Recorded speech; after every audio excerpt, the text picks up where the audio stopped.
Halo Sobat Miraset, kembali lagi di BBM bersama saya Sarnubi, Senior Investment Specialist Miraset Sekuritas Indonesia.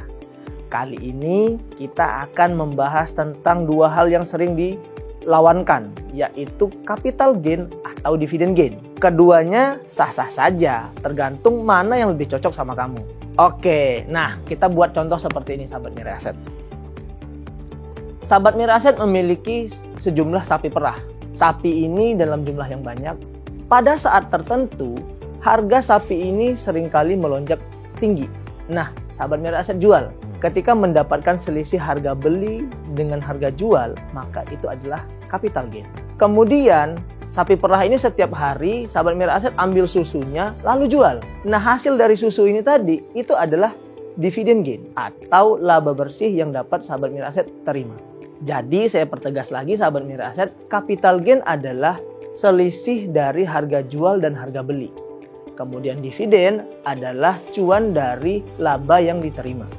Oke, setelah Sahabat Miraset tahu perbedaan capital gain dan juga dividend gain, Sahabat Miraset harus melihat yang mana yang lebih cocok sama Sahabat Miraset.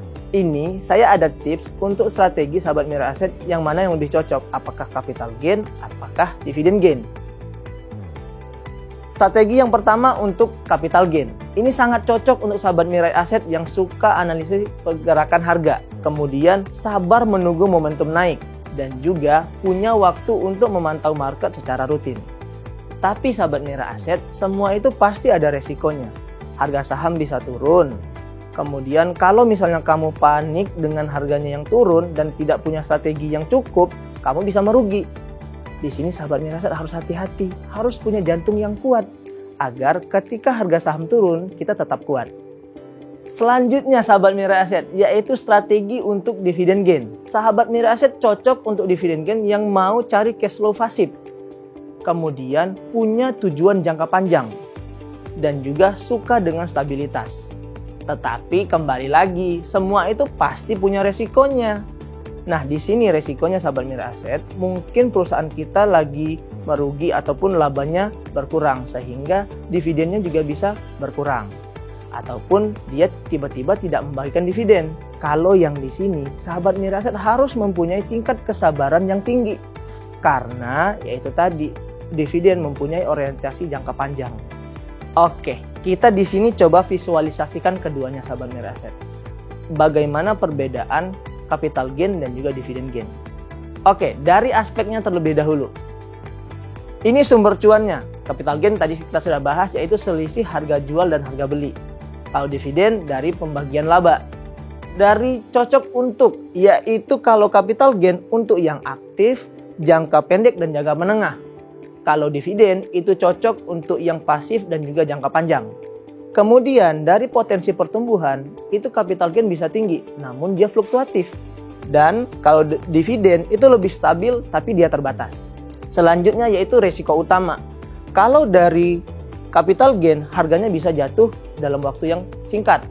Tetapi kalau dari dividen, risiko utamanya adalah dividen bisa saja tidak dibagikan oleh emiten tersebut dan juga bisa nominalnya lebih kecil dalam tahun berikutnya.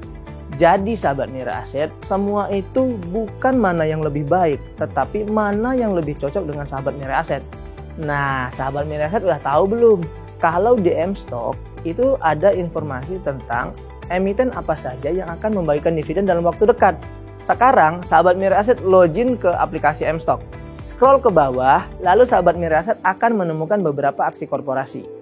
Lalu klik See More untuk tampilan yang lebih besar.